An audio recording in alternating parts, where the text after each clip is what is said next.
You might not think so, but there's a lot we, technologists, can learn from indigenous philosophy, at least according to Gerry McGovern. And from the Silicon Valley death cult to his radical view on AI, many other provocative stances were shared in this packed episode.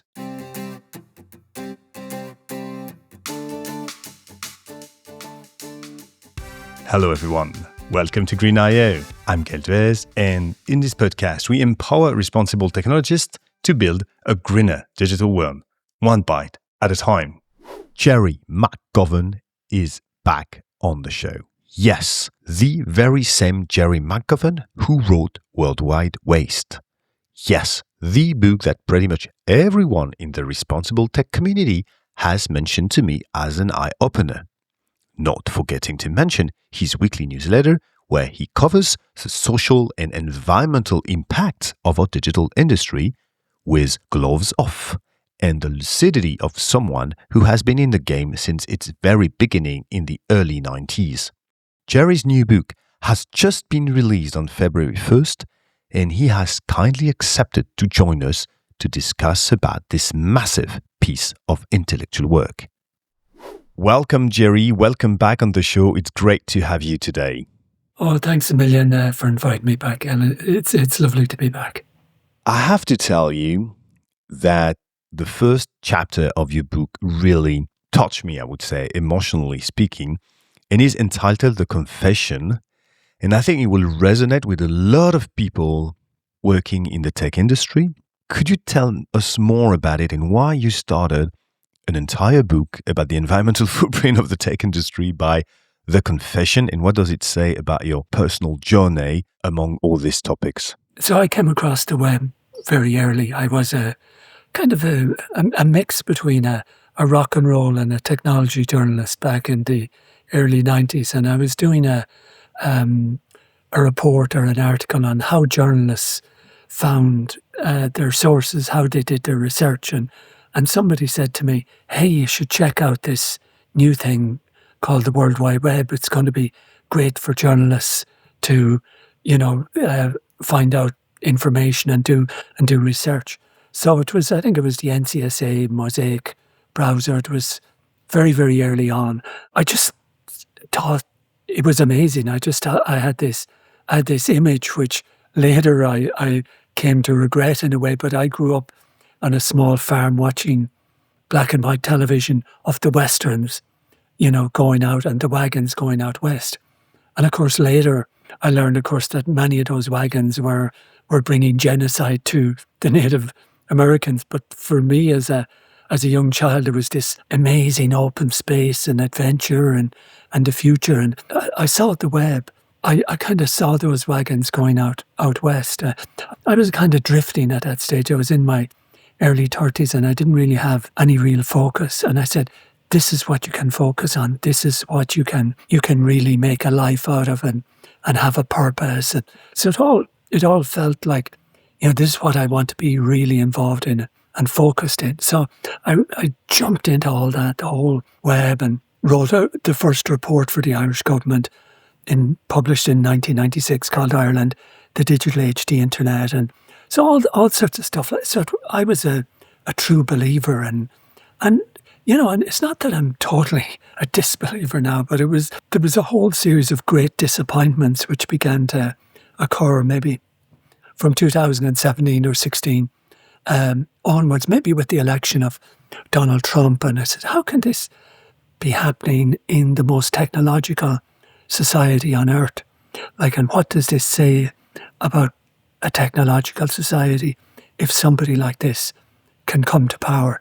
Because we all had the impression, or a lot of us, was that the more information we made available, the more educated the population would become, the more skeptical it would become, etc., etc. It was a good thing. And then Greta Thunberg started her protesting, and I thought, wow, she's amazing. I thought it's maybe naive, but it's a beautiful naivety, and a type of naivety that I wanted for myself a bit, to get rid of a bit of the cynicism. So I started around 2018 researching for the book World Wide Waste. which I published in 2020.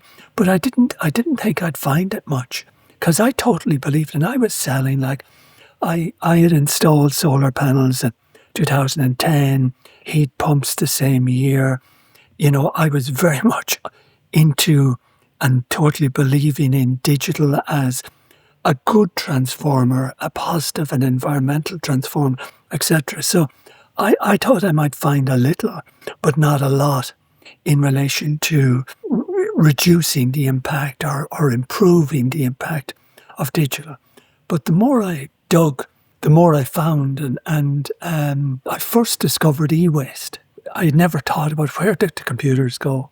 So that was a real eye-opening and awakening. And then, so Worldwide Waste came out, but I don't think you could say Worldwide Waste is an anti-technology book. I think it's, hey, we can improve, we can get better at what we're doing. I think a lot of us, we've experienced World Wide Web because, as I mentioned in the intro, it is a book that is mentioned countless times whenever you meet other responsible technologists. We've experienced it as an eye-opener, like, oh, but we are acting as spoiled child, wasting precious resources to an extent that is barely imaginable, and that's it. And by that's it, I mean, we have a homework to do, but a bit like the industry, like the regular industry should do. We didn't see the waste, so that was the issue number one. Now that we can see it, that we can quantify it, we can act more wisely, I would say.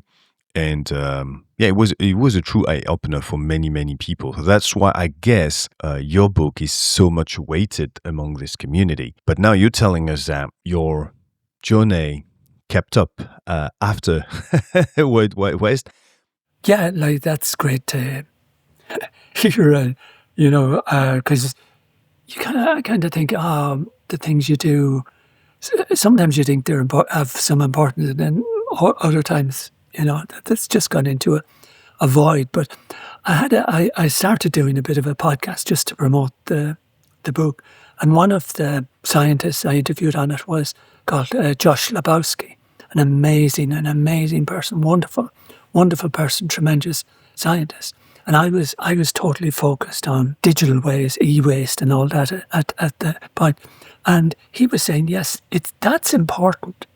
There's no question that's important. But if you really want to understand the story of the modern technological civilization, look at mining waste. Because for every ton of e-waste, there's perhaps 100 or 1,000 tons of mining waste.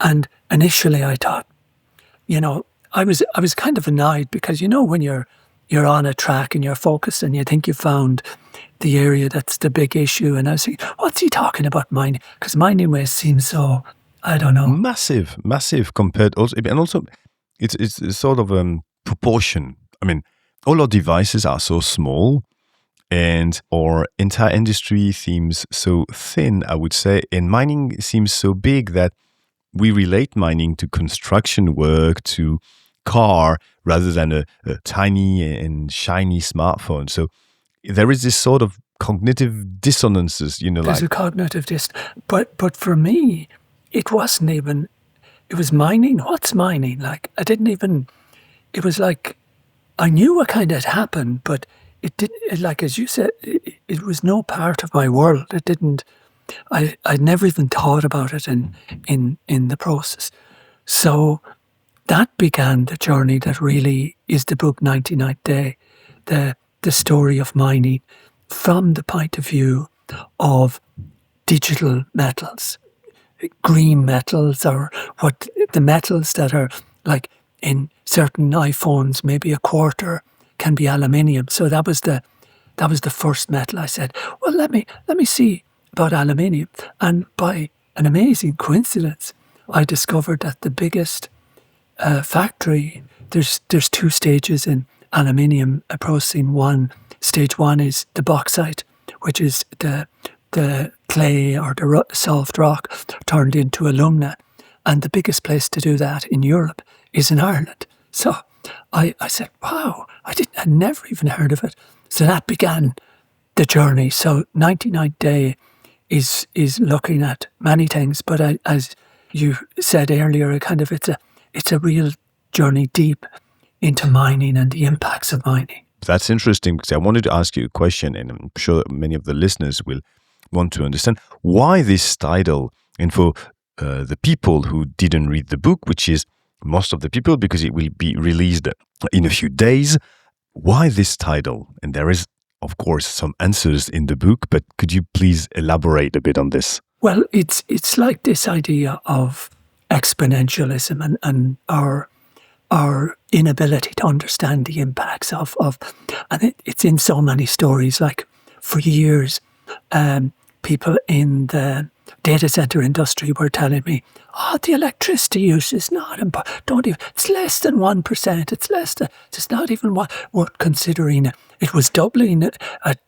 0.2, 0.4, but it was less than 1%. And then suddenly it's 6% and it's 12%. Oh, what happened? In the process. And there's a story that's often told, or a riddle that's often told. And I think it was about 30 days rather than 100 days. Mine is a 100-day story that, if some sort of a green slime was covering a lake and it took it 30 days to cover the entire lake, and it was doubling every day, how many days, would it take to cover half of the lake? And most people found that challenging to say 29 days, because mentally it doesn't seem right in the process. So this is about, that this thing is happening, and in 100 days, it's going to have an incredible impact. And we're basically on the 99th day, the day before, that incredible impact really, really occurs. And in essence as well, on the 99th day, you almost can't do anything. It's too late. You should have acted on the 90th day or the 80th day in the process.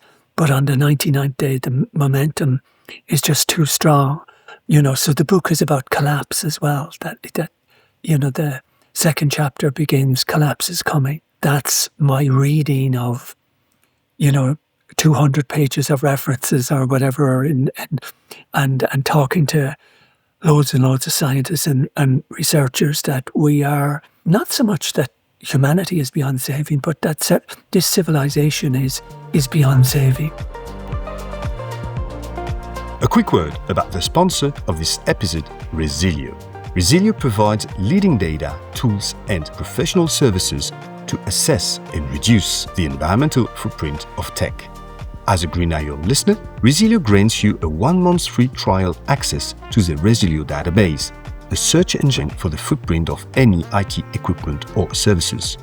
Find the carbon or water footprint for tens of thousands of products in a click, and so much more. The link for this special offer is in the show notes.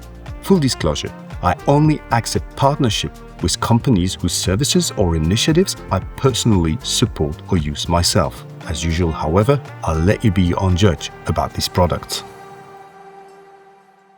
It's interesting because quite often I illustrate the exponentialism with this sort of metaphor that you've just used. I've never heard about this one, like this riddle, like how many days before it covers half of the lake. And I really love it, and I think I will borrow it to you. But I never connected it with the thinkers and the thought leaders around collapsology or, collapse studies, I would say. People like Pablo Sévigné is especially well known in France for this, but I think across Europe as well, that if we wait too long, even if the amount of what is visible doesn't seem to be that bad, it's already too late. And that's what I really enjoyed with the metaphor that you used in your book, that it's maybe too late, even if we think, oh, that's okay, we've still got half of the capacity, but the next day we've got zero, because it's an exponential growth.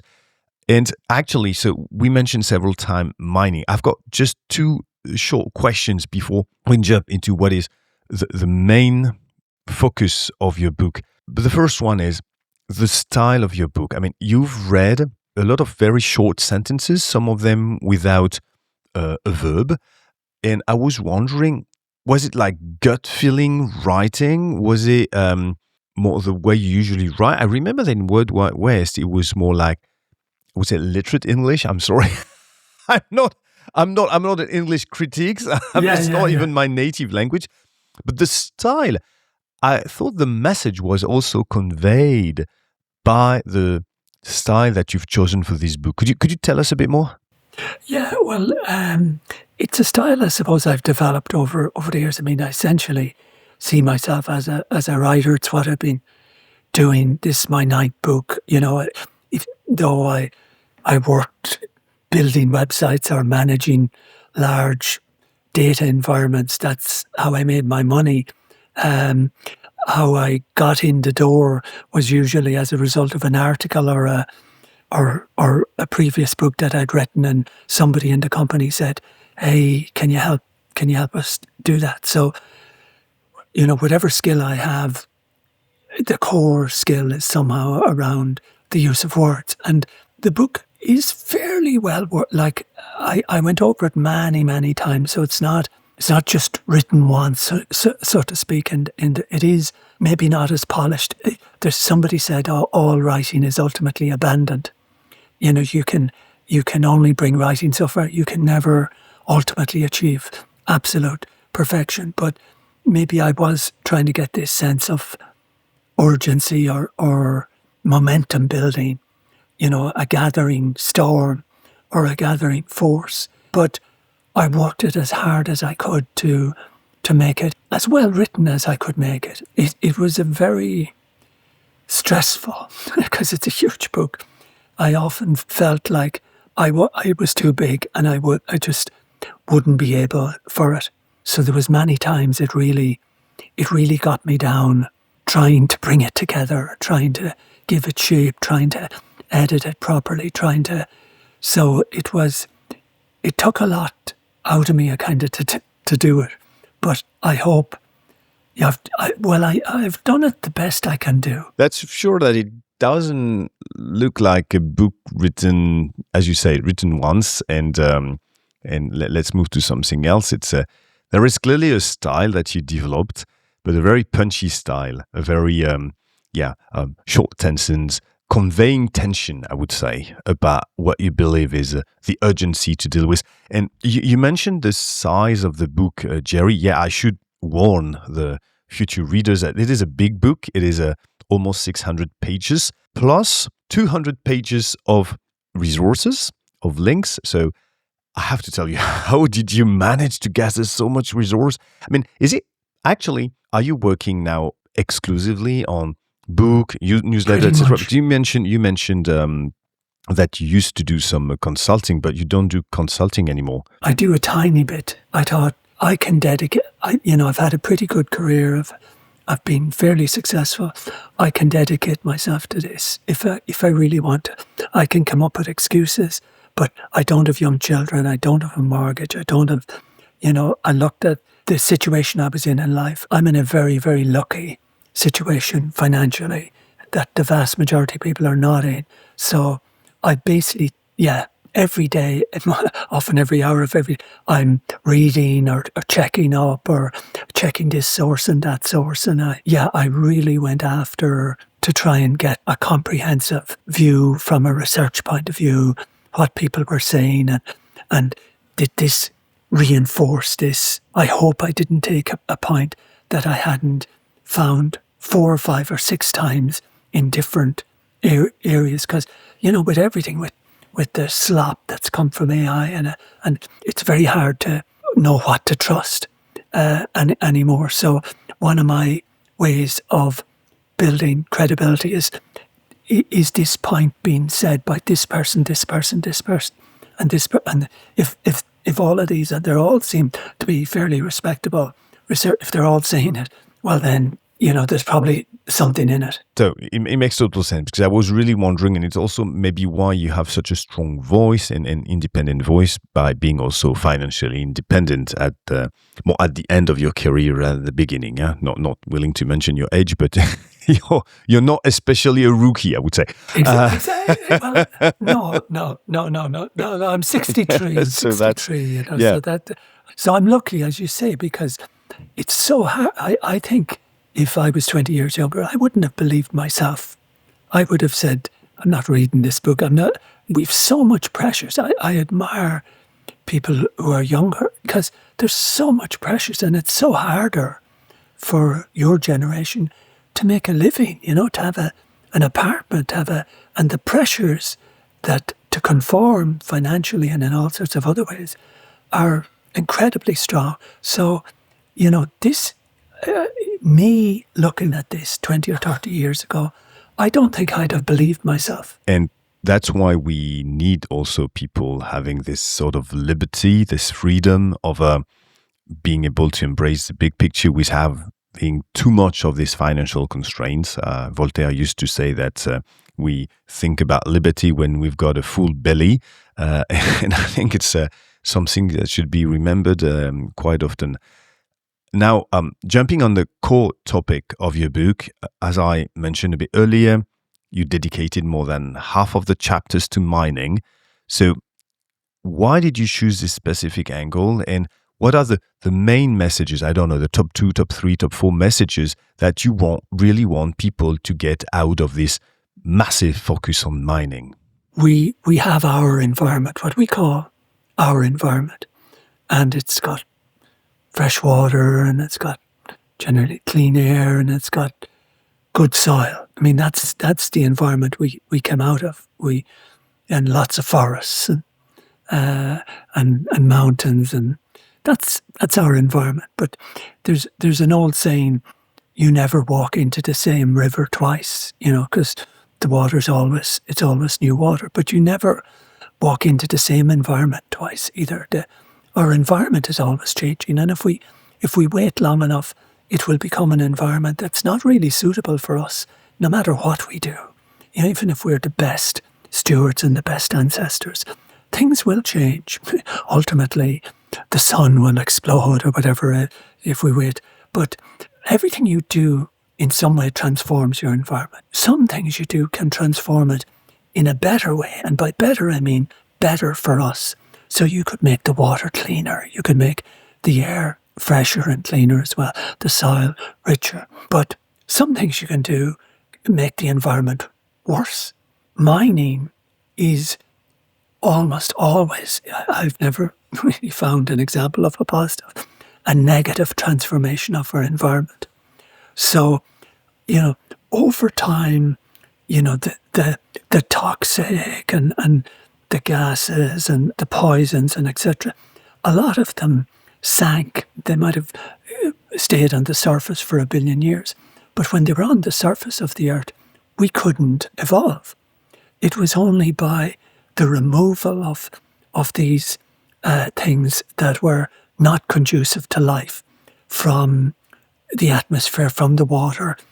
Oftentimes they became trapped in rocks or else went deep into the earth. So when you mine rocks, you often release demons from the point of view of a human point of view, because you release all sorts of metals or toxins or things that were trapped.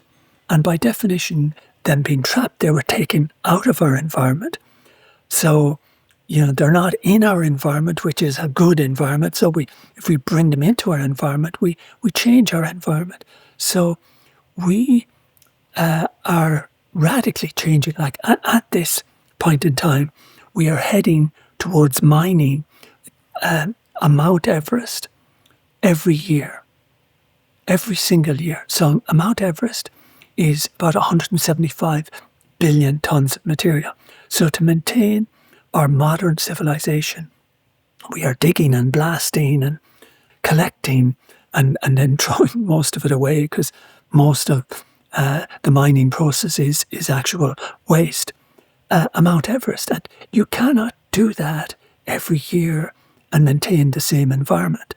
So we are basically changing our environment much faster than it would change under normal conditions. And as I say in the book as well, it's a debt cult. We have become part of that through the mining process. Well, that's quite interesting, because I really want to dig into pun not intended, sorry, this death cult. Just to wrap up what you've said, here are two things, and please correct me if I'm wrong. The first one is the unsustainable pace of mining. You mentioned the fact that at some point we will mine the equivalent of Mount Everest in minerals. So before it has been refined into metals every year. Every year. I think that's a study from UK academics who Melvin Vobson. Am I correct? Melvin Vobson is certainly one of the people who was talking about that. He's a tremendous physicist. Yeah, he's a physicist, and he just one that actually tries to give some weight and some consistency to information, and he manages actually, and it's pretty impressive. We didn't reach yet this this date where we will mount Mount Everest. I think he was mentioning 2045, or it's not far away. Yeah. Like we're it's not far away. Yeah, absolutely. It's less than a quarter of a century. So there is point number one. It is unsustainable. I think this is maybe more and more understood by many people, that this growth rate is not sustainable in extracting more and more and more copper, aluminium, or bauxite, actually, so-called rare earths, but we'll come back to this point. So this is this unsustainable trajectory. But what you mentioned, and that's the second point, and I've really actually never paid attention to it, is that we are digging out demons from the past. That's a poetic way to say it, but more pragmatically, we are digging out things that have been put in the ground hundreds, if not billions of years ago. And that was actually a good thing because they're not compatible with the way we live in our environment today. So when you mentioned it, I immediately thought about phosphorus that we extract mostly from Morocco today, and which is shipped to Europe because otherwise the European crops don't grow anymore because the soil is so damaged. And we're realizing that biological phosphorus and mineral phosphorus, albeit they look the same and they act the same on plants, there is a very serious difference. And once again, it's not a scientific consensus at the moment, but several studies have started to point out that because it's slightly radioactive, the mineral phosphorus, that it could explain the current burst into cancer among young people. And I really, once again, it's not a scientific consensus. What I'm saying might be proven completely wrong in the next years. I don't think so. I don't think so in the general, maybe in that specific example, but in the general, there's a big study, a big report done in Wired just in the last week talking about Parkinson's disease, that they thought it was a genetic caused genetically, but now the consensus is moving towards it's in the water. It's being caused by chemicals. There's such incredible chemical overload. So, pumping all these chemicals into the air and into the water and digging up radioactive materials, it's not going to end well. We're extracting things from the past that should stay in the past because they're not compatible with our present. That's very interesting. So I would say this is really the two main angles that you followed in your book regarding the mining. I think you also mentioned how futile most of the use is. Am I right or am I wrong? The model we have, unfortunately, of capitalism or consumption is planned obsolescence. So we design for the trash. We design for the waste. So the greatest profit is from the least viable product, in a sense. I know in design theory we had this minimally viable product, but it's actually, products are designed to be minimally viable. From another way of looking at it, in the sense of the shortest life, they're designed to have the shortest life possible, so as to sell more of them.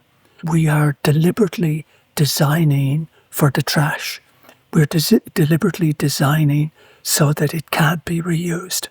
Everything practically electronic becomes less reusable every design cycle.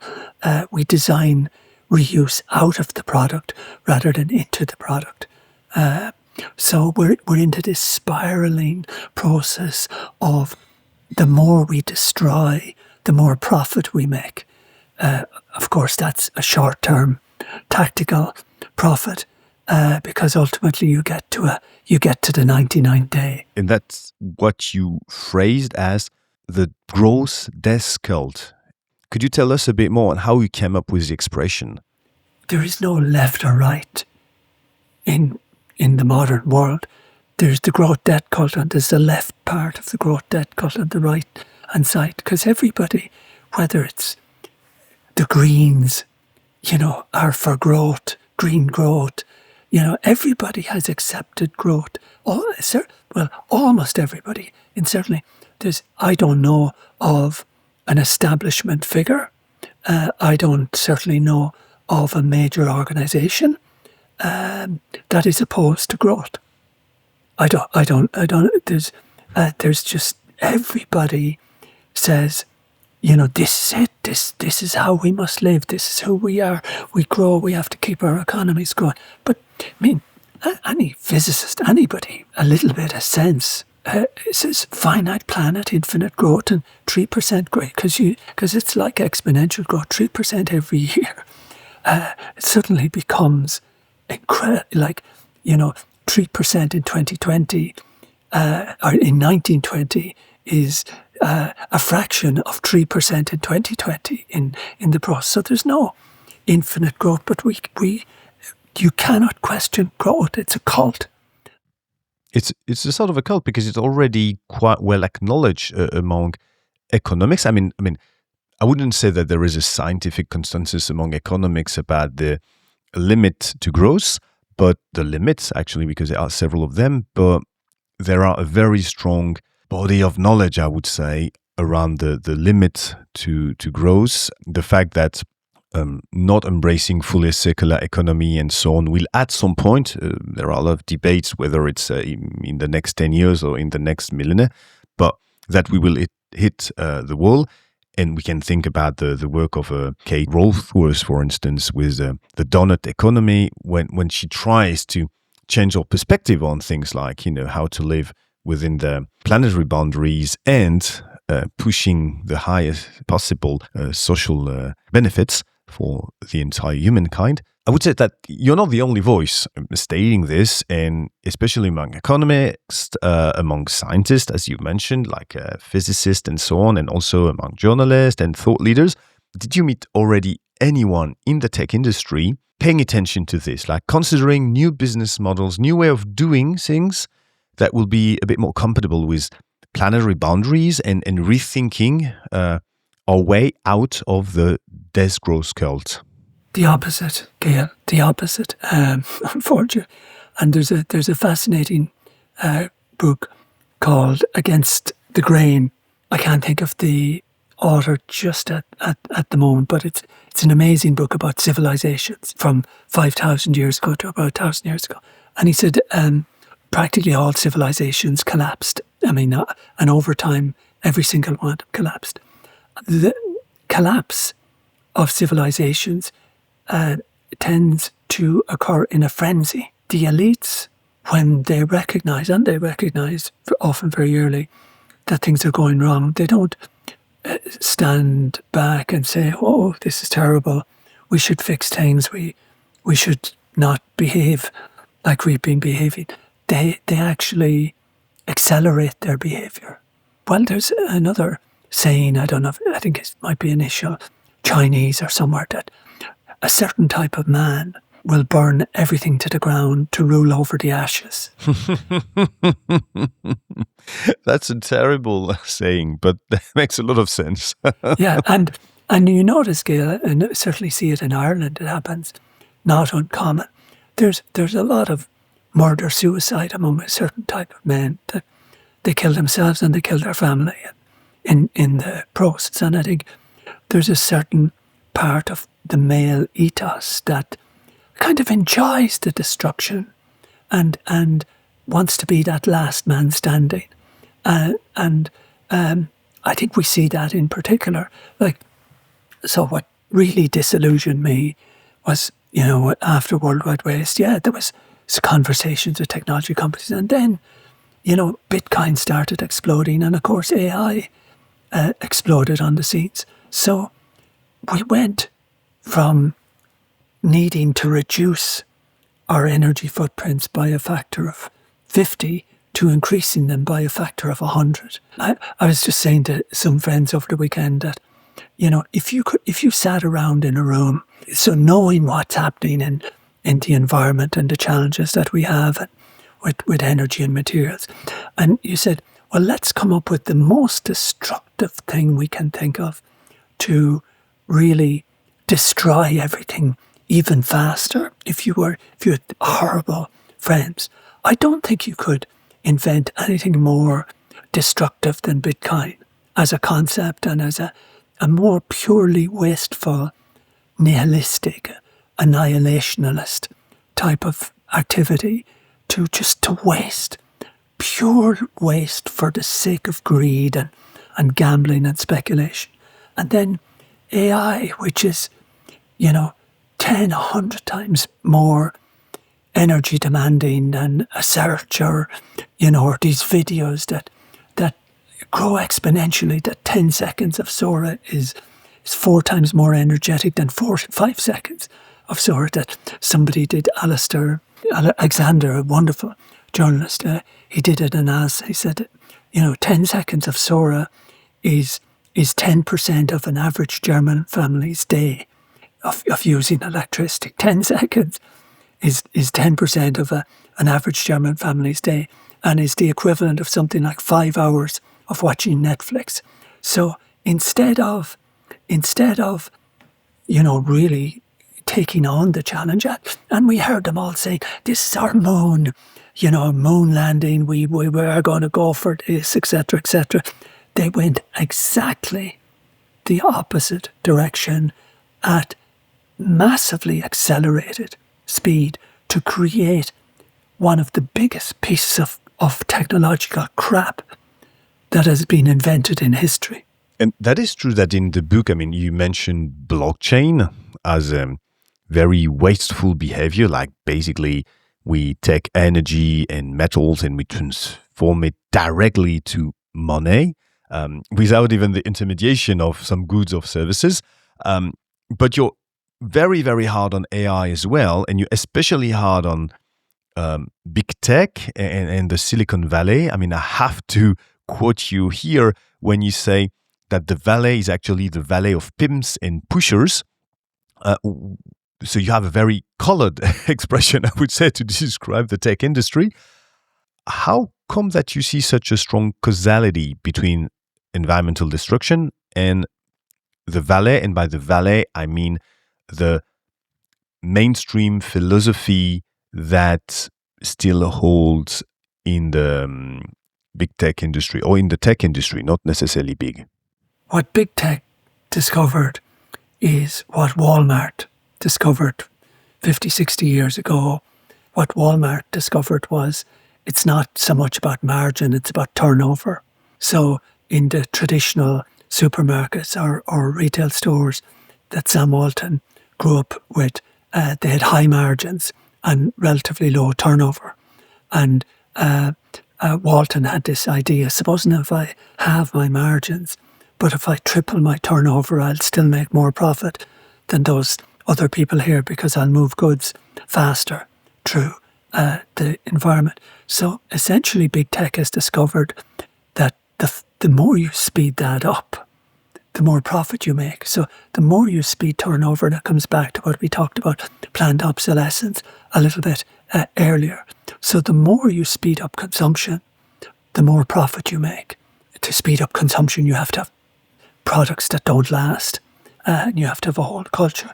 So the best minds in Silicon Valley, and they've admitted it themselves, the very best minds for the last 20, 30 years have been focused on addiction or stickiness or engagement, or there's always clever language that floats around this, but it's essentially addicting people, infinite scrolling, constant clicking, buy now, you've only got 10 seconds, or 7 other people like this, all the tools and the tricks, the deceptive patterns of getting us to consume more. So we are their target. They are the pimps, but their core focus is on creating addiction, consumption addiction within the population, because a lot of them, they're advertising companies. Google is not a technology company. Google is an advertising company. Facebook is not a technology company. Facebook is an advertising company that uses technology. So their core purpose is advertising and propaganda. That's how they make the vast majority of their revenue. If you're enjoying this episode, please share it on social media or directly via email or at the coffee machine with people in the tech industry. It will greatly help us get more responsible technologists on board. And now, back to our episode. I need to rewind a bit here to follow your thought, because you first mentioned deceptive patterns and everything that drives addiction. We can think of Netflix, for instance, always pushing for a new episode of something. Even if you finished your series, your TV show, then it will offer you something more. And I think that was Netflix CEO saying that his worst enemies was or sleep. So we can understand really these addictive patterns. But eventually Netflix, I might be a bit provocative here or playing the devil advocates, but doesn't account that much for the destruction of the planet, because I'm not mentioning here the human health, because obviously if you deprive people from sleep, then you make them miserable. But from an environmental perspective, without the human health, Netflix is not so bad, because, well, once you've been watching a show at the 4K, which is the maximum quality of the human eyes can enjoy, then you sort of reach a limit. And plus, we've got 8 billion users on planet Earth. And even if you were watching Netflix nonstop, 24 hours times 8 billion, we have some sort of physical limit to their own business model. So once again, I'm being very provocative here, but I would say, okay, once everyone has a decent laptop or a decent smartphone and they've got enough servers and maybe they will optimize the servers, we will reach some sort of a plateau. So I don't see the death cult here.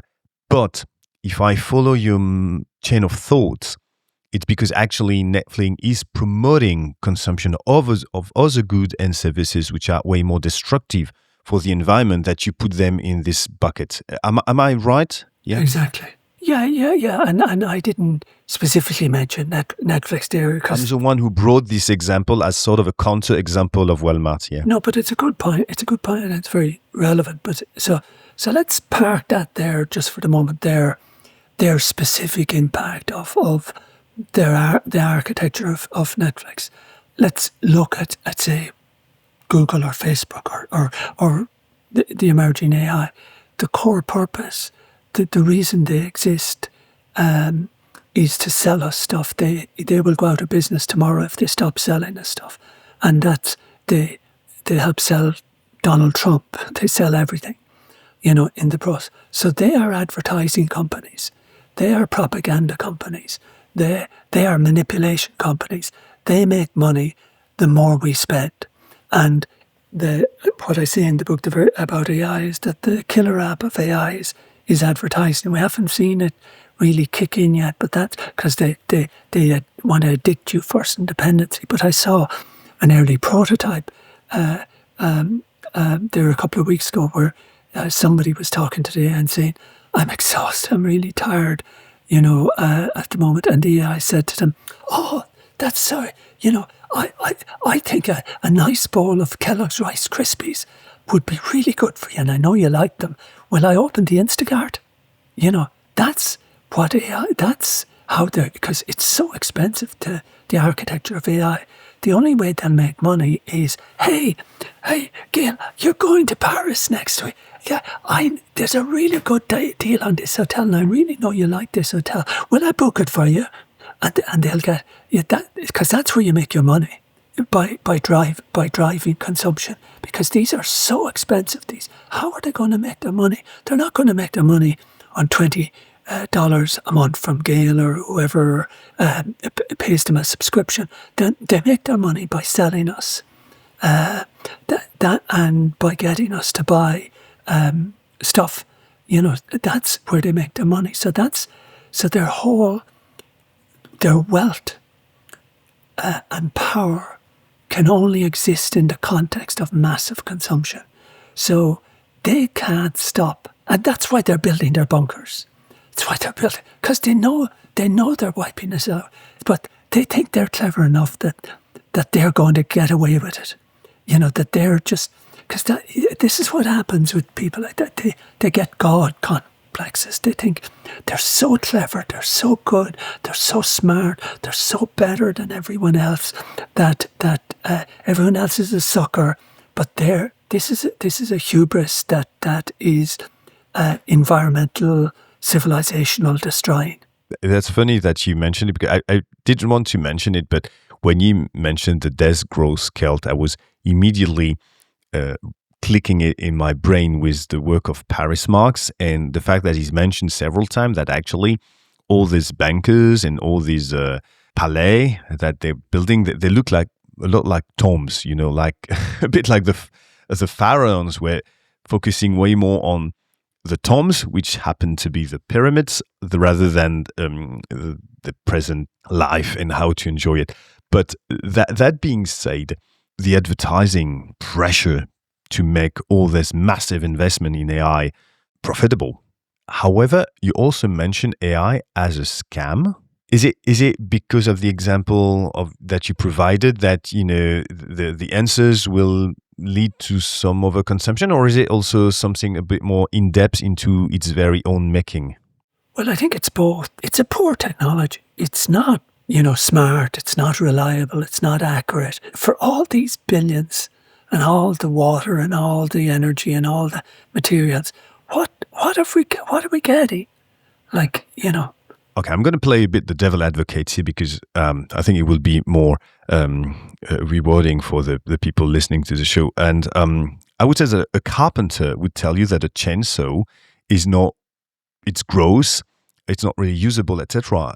Yet, chainsaw has helped us, for better and for worse, to cut trees much faster and to build more roads, more houses, whatever.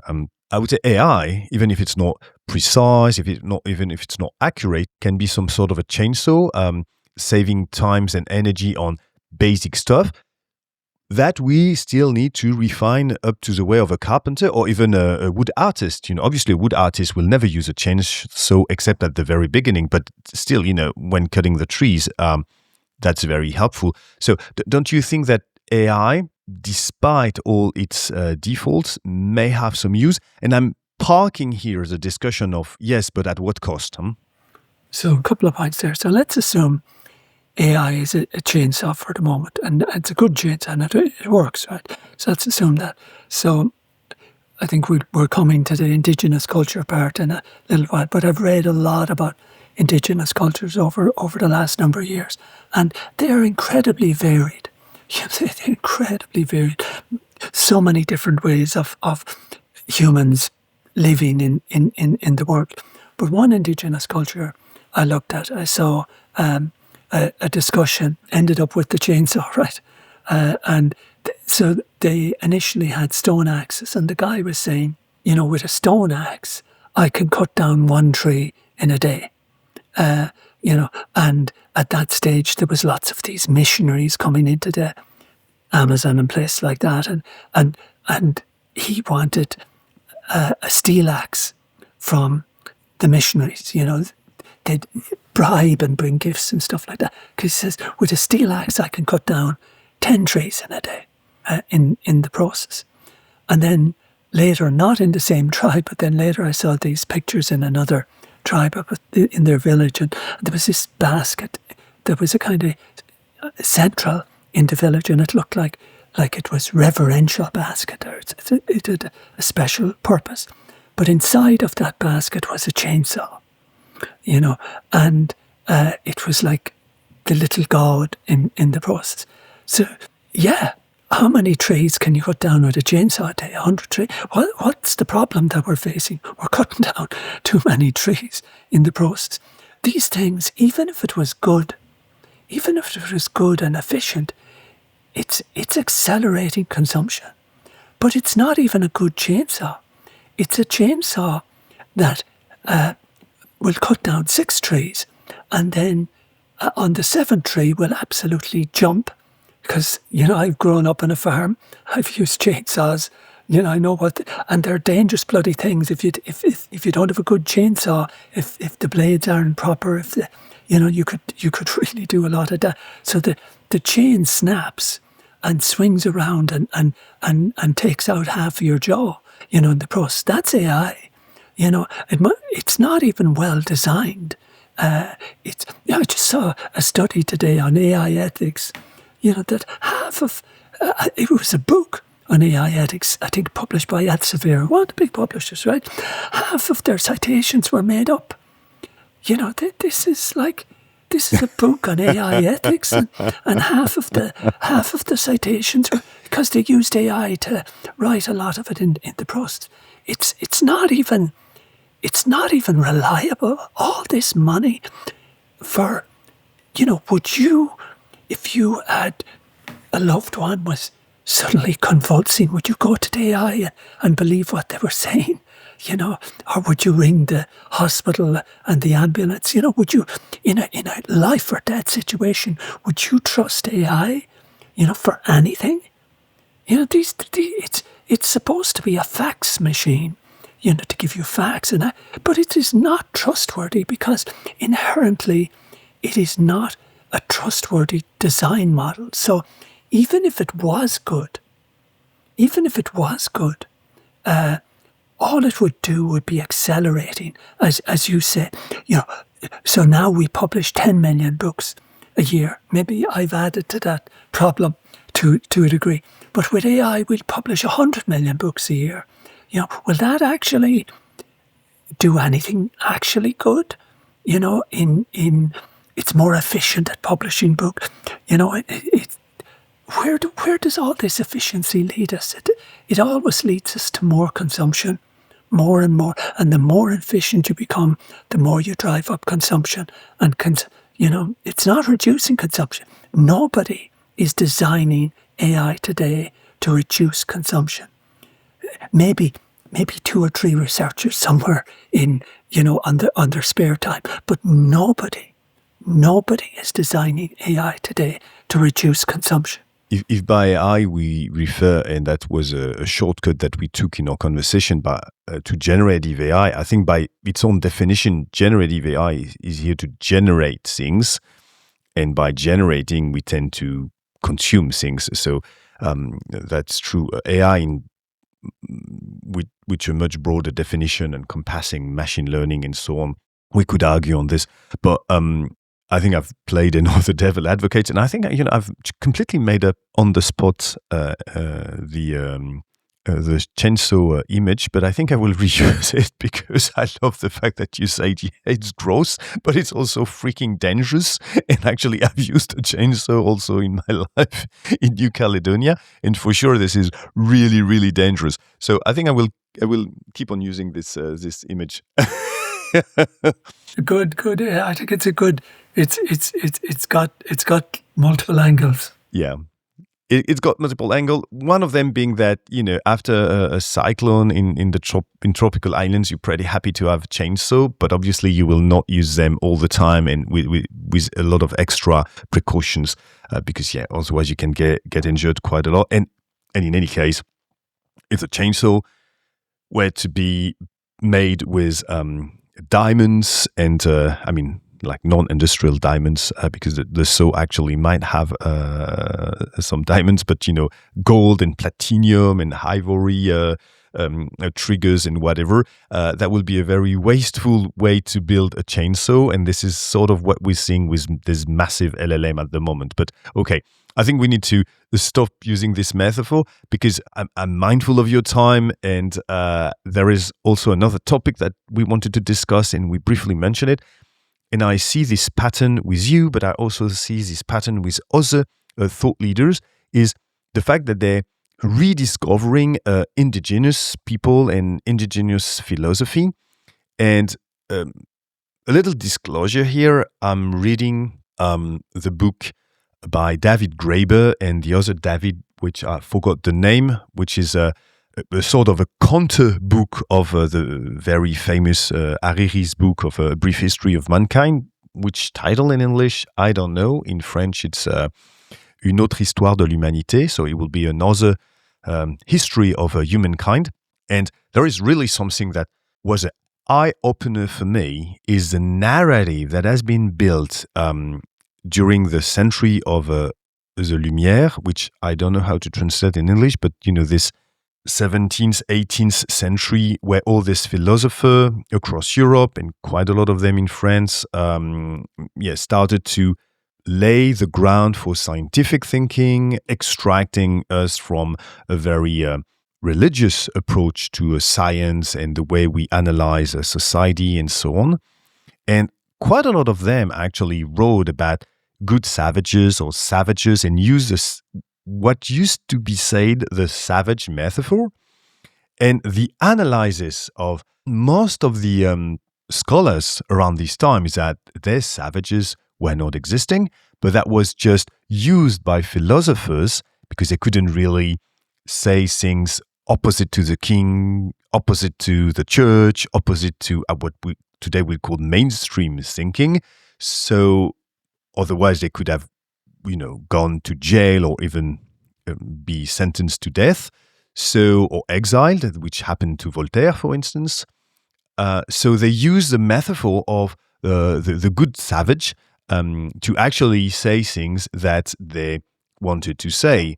And what David Graeber and his co-writer in their book say is that we got it completely wrong. Why the hell on earth did we believe that Native Americans didn't have their own philosopher? It's not because they were an oral culture rather than a written culture that they didn't have their own philosophers. And we should acknowledge the influence of these philosophers, which were not like invented good savages, but like true in-depth philosophers from all these tribes.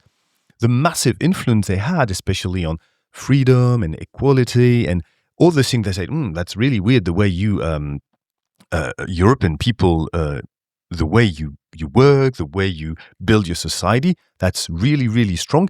A bit the way that we, I think a few decades ago, we started to acknowledge the massive influence that all the Arabic philosophers, scientists, etc. had during the Middle Age, and especially, and very unfortunately, during the Crusade times, that we were the barbarians, we Europeans, and we learned a lot from the much more advanced Arabic culture.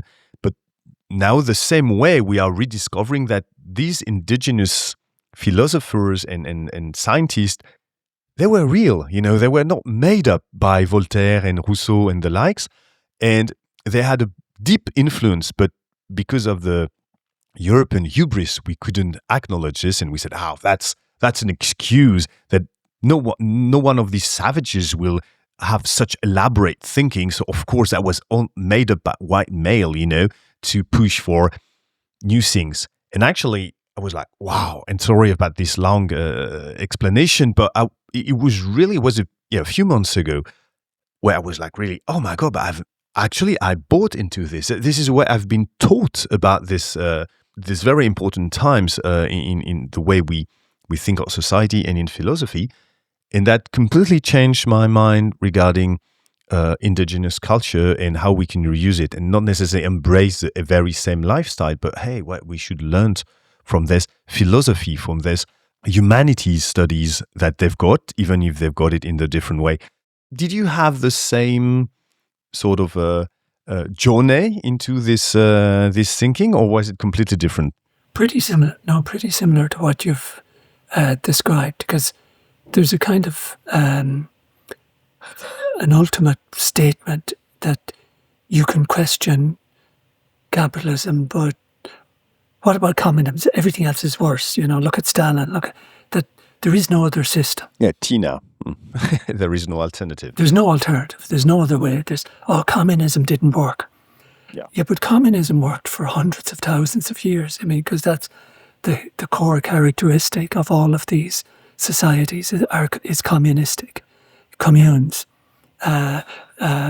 People collaborating, working together. Of course, there multiple different ones, because all the chapter begins, all were indigenous once, which means, so was Europe. We were indigenous societies, animism, etc. And some of us evolved out of that. Like, there's always somebody in the tribe who wants the chainsaw, and if they're allowed to have it, they will use it. But basically, these cultures are incredibly sophisticated, often much more sophisticated than European modern societies, because we may have become technically sophisticated, but we've become socially very primitive, because sophistication socially is in relation to the interactions that occur within a society between people. And what we see as technological societies progress, the actual human interactions begin to decline in most situations. And the companies, they want that as well. Like AI wants it to have a persona for you. You'll talk to your AI friend, who then will advise you to go to a therapist, etc. So we often become technologically complex, but socially very basic. So they've incredible models of how to live within the environment, how to sustain ourselves over a long period of time, how to live respectfully, how to be integrationist, how to be respectful of the trees. So there's a tribe in Indonesia. When a child is born, they bury the umbilical cord in the ground, and they plant a tree. They plant a young tree, and the tree grows with the child. And they try not to cut down any trees in the forest. They try to use dead wood for their construction, etc. And they've an incredibly reverent view of the forest. And if you look at most indigenous cultures, they've a reverent view of the mountain, and the mother. And you think, that's the Europeans. How stupid they are. They think the mountain is alive, and they want to protect the mountain. But let's go back to what I told you about at the very beginning, about how within the rocks are demons. And if you crush those rocks and open those rocks, you open up hell in the sense of something that is negatively transforming our environment. So, I think a lot of these cultures arose out of multiple collapses. The lessons that were, because that book I said earlier, Against the Grain, civilizations were constantly collapsing. And you could probably say the Bible, elements of the Bible are about collapse. But we had the Garden of Eden, then we destroyed the Garden of Eden in the process. So there's an awful lot of stories about that you could understand or interpret from environmental destruction. So when the original indigenous, they weren't indigenous, but the first humans that came to Australia, they destroyed nearly all the forests within a couple of thousand years. And then they learned their lessons. They said, we can't, if we keep doing this, we're not going to survive. So I think indigenous cultures are cultures that have often learned very hard lessons from previous generations who made incredibly bad mistakes. So within a lot of these indigenous cultures are warnings and codes of, how to live within our environment. And I think that's very valuable. Gerry, that's a bit freaky about mind connection, because the moment you were mentioning this examples, immediately I had this idea in my mind, like, I wonder if someone has ever measured the radioactivity rate of the very famous Ayers Rock in Australia. And that was really what I was mentioning, because maybe we might discover in the future that many of these taboo places, and I've lived for 9 years in New Caledonia, and the Kanak culture has many taboo places. It's also related to land possession, etc. So it's complex. So as everything complex, it doesn't have one straightforward explanation for this. But sometimes I wonder if taboo place is not actually away from societies, mostly oral societies, to warn the descendants that these places are not that good, and because of the demons that you mentioned that are. That would be an excellent thing to pursue. I think that's true. Like a geologist was telling me about, he says most rocks have low radioactivity, or a lot of rocks have low radioactivity. But he said our skin essentially protects us from that sort of low-level radioactivity. But if you grind a rock, which is in essence what happens in so much mining, they grind it and then they flush it with chemicals to get out the metals. But if you grind a rock and you turn it into dust, well, as he said, there isn't skin within your lungs. Oh, that's a very, very fair point. Now, Gerry, do you, and that's a 8 billion humans question, do you believe that at some point we could reconciliate? There's indigenous philosophies, and honestly, I really put the S on purpose at the end, because I think we shouldn't narrow down the richness of the way other cultures have envisioned the environment and life into like a stereotype, primitive philosophy. So these philosophies, which most of them share bias towards, I would say, stewardship, taking care of the environment, making sure that you make it as livable for their descendants than it is today for them. With our technology awareness or advance today in technology, that do you sometimes imagine what could be the internet or what could be our digital world embracing this sort of technology? Or do you believe that these two words, the digital world that we've built, and even if we were really focusing on the environment, well-being of human, etc., and taking care of the environment, are irreconcilable and cannot really be, we need to choose one or the other? I think right now they're irreconcilable. I think I cannot, like, the chapter on the pimps and pushers begins and it says, hey, come here, technologists and scientists. Did we arrive 3 or 4 centuries ago, which kind of started with the scientific revolution, and did we find terrible soil? And did we find polluted water? And did we find polluted air? And did we find a burning atmosphere? And with all our wonderful technology and gifts and science, did we make the soil better? Did we make the water purer? Did we make the air fresher? Did we make the temperature calmer and more livable? Did we take, with all our brilliant ideas, a very poor environment for humans, and turn it into a beautiful environment for humans? Or did we do the exact opposite? Did we poison the water? Did we poison the soil? Did we pollute the air? Did we burn the atmosphere and boil the oceans? Have we done, with all our inventions, when you calculate them all up? Because when you talk about a single invention, this wonderful efficiency and this wonderful piece of product, but when you calculate everything up at a macro level and say, well, what's the total end result of all this wonderful creativity and innovation and scientific progress? Well, it's an environment in collapse. It's the 6th mass extinction. That's what we will be remembered for. The scientists and the technologists. We wiped out most of life on Earth, and as has been pointed out, in every previous mass extinction, the dominant species that went in at the beginning of that extinction was not the dominant species that came out at the end of that mass extinction. We think we are separate. We think we can wipe out trillions of insects. We think we can wipe out billions of birds.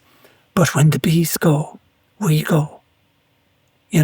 When the butterflies go, we go. When the insects go, we go. We're not nearly. We have this, as you said earlier, this incredible hubris. And I know there are many people in the technology industry, and most people listening, who genuinely want to And there are ways, yes, within open source, with the philosophy, but it is not a technological challenge. And that's what the book really ultimately is about. It is not a technological challenge. It is an ethical challenge. It is ethics first, technology second. Is this the right thing to do? Is this for a good society? Is this being fair? Is this being just? These are the questions we must ask first, not design the thing and then somehow rationalise that it's fair or whatever. What we have lost is our ethics. And that's, of course, what Trump or Musk wants us to say. We can't afford empathy, Or Altman says, yeah, ethics are okay, but we need to reinvent them. These people have no ethics. They have no morality. The people who have pushed themselves to the top of the technological industry are psychopaths, narcissists.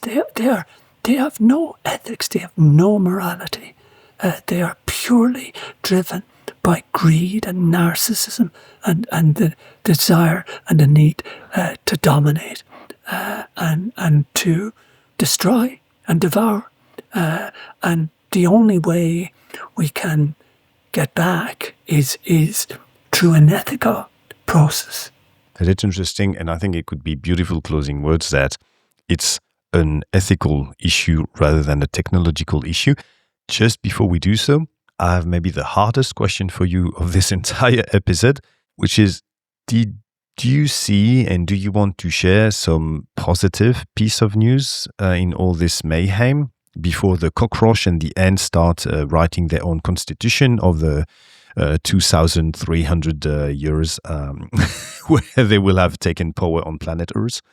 A lot of the book is quoting other people, and one of the people that I found most inspiring was another astrophysicist called Tom Murphy from the University of California that has done this amazing blog for 20 years or so called Do the Math, Do the Mathematics.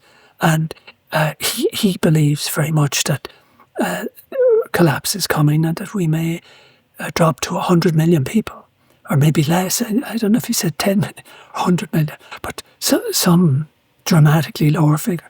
And he says, people are constantly telling me, oh, you're so depressive, you're such a doomer, tell us something positive. And he said, why are you so negative and depressed about everything, And he says, hold on a minute, I'm not negative about life. I'm not negative about nature. I'm very positive about the long-term view of nature. What I'm negative about is our civilization. This civilization is going to collapse, but we are not this civilization. We are something much more beautiful.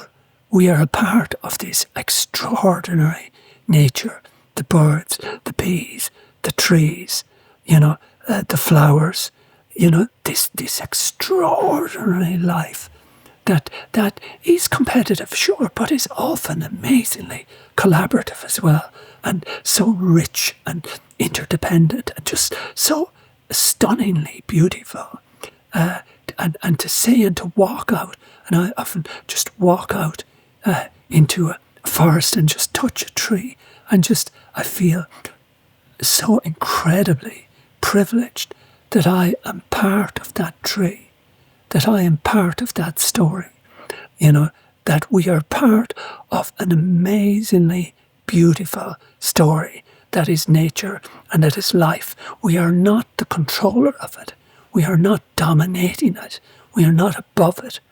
If we embrace it, if we come from within it, if we network with it, we can see that we are something beautiful, part of something that is extraordinary and beautiful.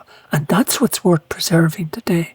Every fistful of soil, every litre of water, every tree, every mountain that we can protect, that we can stop from the mining, that we can stop. And that's, I didn't really touch on the renewable energy side as well, which, I think it's such a tragedy that the so-called renewable energy depends on massive mining, that it's wiping out the last of the indigenous, this very mining. Because again, we're going to save the earth by destroying it in the process. But that if instead we embrace, this beautiful, beautiful nature that we are part of, that is a beautiful thing. Protect the indigenous, protect the water, protect the soil, protect the air. It is our duty as good ancestors, because this civilization is lost. It will collapse. There's no coming back at this. We are just accelerating towards the wall. But it's what comes after, what we leave for our children, our grandchildren, or for the birds and the bees and the animals. Now is the time to look after and protect the soil, protect the air, protect the water, protect our friends, protect the animals, and particularly protect indigenous people who are the keepers of the knowledge that will allow us to begin again in a more harmonious way.